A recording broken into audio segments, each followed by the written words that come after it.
Herkese merhaba, mutfağıma ve kanalıma hoş geldiniz. Bugün sizlerle birlikte sabah kahvaltılarınızın yıldızı olacak çok lezzetli, yumuşacık, gevrek pişi tarifimi paylaşacağım. Aradaki püf noktalarını kaçırmamanız için videoyu atlamadan izlemenizi tavsiye ediyorum ve hemen tarife geçiyorum.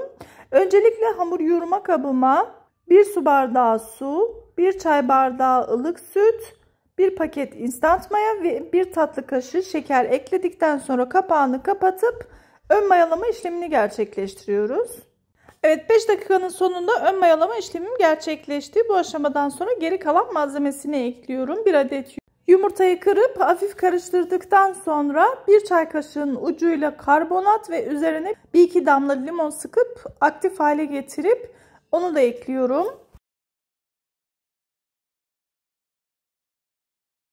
Son olarak 2 tatlı kaşığı tuzu da ekledikten sonra ilk etapta 3 su bardağı un ekliyorum. Daha sonra gerek duydukça kontrollü bir şekilde eklemeye devam edeceğim. Kullandığım bardak ölçülerini ve malzeme listesini açıklama kısmına yazacağım arkadaşlar. Oradan ulaşabilirsiniz. Bir de bir hatırlatma yapmak istiyorum. Eğer videomu beğenirseniz beğenmeyi ve bir sonraki videolarımdan haberdar olmak için bildirimleri açıp kanalıma ücretsiz abone olabilirsiniz. Yorum yapmayı da unutmayın inşallah. Bir de beni diğer sosyal medya hesaplarımdan da takip etmek isterseniz eğer Rahma Baylan olarak aramanız yeterli olacaktır. Evet arkadaşlar, unumu yavaş yavaş kıvamını ayarlayana kadar hamurumu bu şekilde yedirmeye devam ediyorum. Şimdi son eklediğim unu da karıştırdıktan sonra üzerini kapatıyorum ve yaklaşık 2-3 dakika ortalığı toplayana kadar bekletiyorum ki elimizde fazla yoğurmaya gerek kalmadan hamur çabucak özüne kavuşsun. Görüyorsunuz, hamur bekledikçe özüne kavuşuyor ve böyle elastik kıvam alıyor.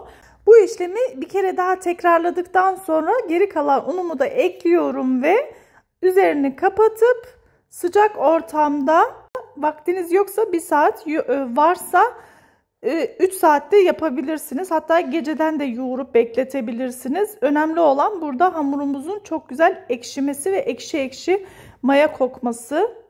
Evet, ikinci defa beklettiğim hamurumu bu sefer elimi değdirmeden çatal yardımıyla böyle alttan üste katlayarak hamurumu mayalanması için bekletiyorum. Benim acelem olduğu için fırını 50 dereceye ayarlayıp kapatmıştım. Orada yaklaşık 25-30 dakika mayalandırdım. Yine de gayet güzel mayalandı. Bu aşamadan sonra tezgahımın üzerini yağlıyorum ve hamurumun havasını çok fazla söndürmeden tezgahın üzerine alıyorum ve hamur kartı yardımıyla gelişigüzel keserek parçalara ayırıyorum. Bu aşamada pişilere dilediğiniz şekli verebilirsiniz. Ben böyle acele olduğu için bu şekilde kesip üzerine hafif bastırarak geometrik şekiller verdim.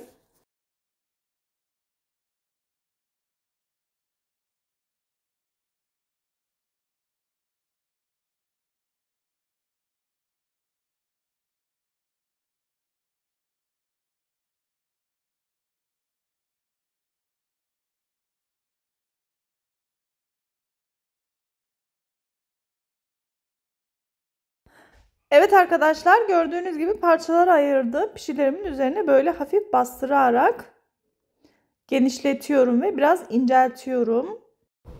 Bu tarif hem mayalı pişi oluyor hem de çok çabuk ve pratik oluyor aynı zamanda.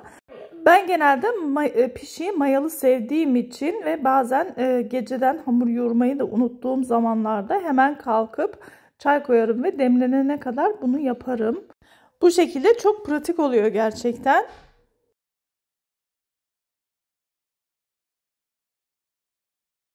Evet arkadaşlar, gördüğünüz gibi bütün pişilerimi yaptım. Yaklaşık bir 5-7 dakika arasında bekletiyorum ve yağım ısınana kadar.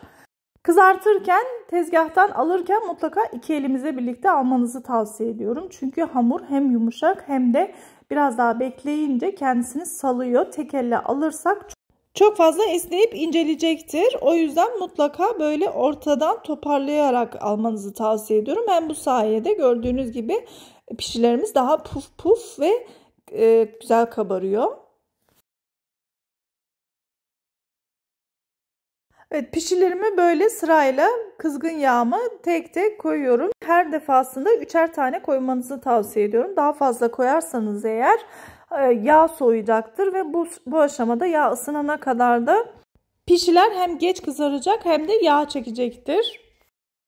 Bir de özellikle pişileri kızartırken mutlaka üst tarafına da sıcak yağın temas etmesini sağlayın. Bu sayede sıcak yağ gördükçe hamur daha güzel böyle kabaracak ve fosur fosur olacaktır.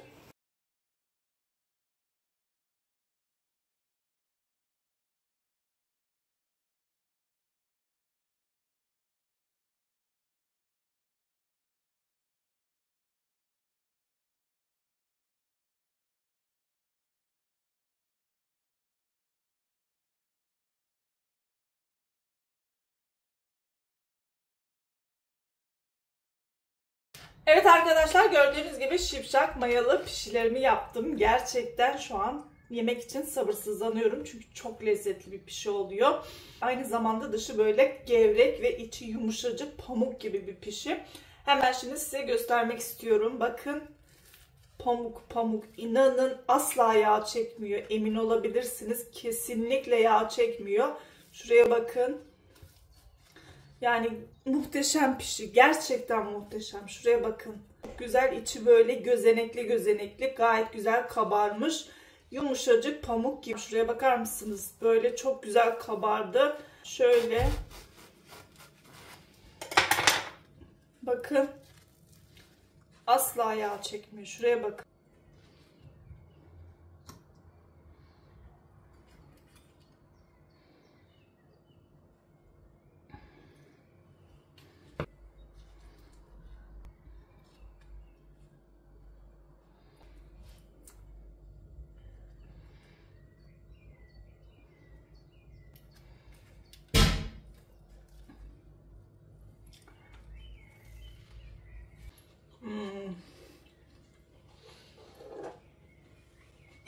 Bunu böyle domates, soğan ve peynir, yani kuru soğanla yemeseniz de taze soğanla şiddetle yemenizi tavsiye ediyorum. Bu yeme şeklini ben hem çocuklarıma hem de eşime bile çok sevdirdim. Bayılıyorlar bu şekilde yemeye.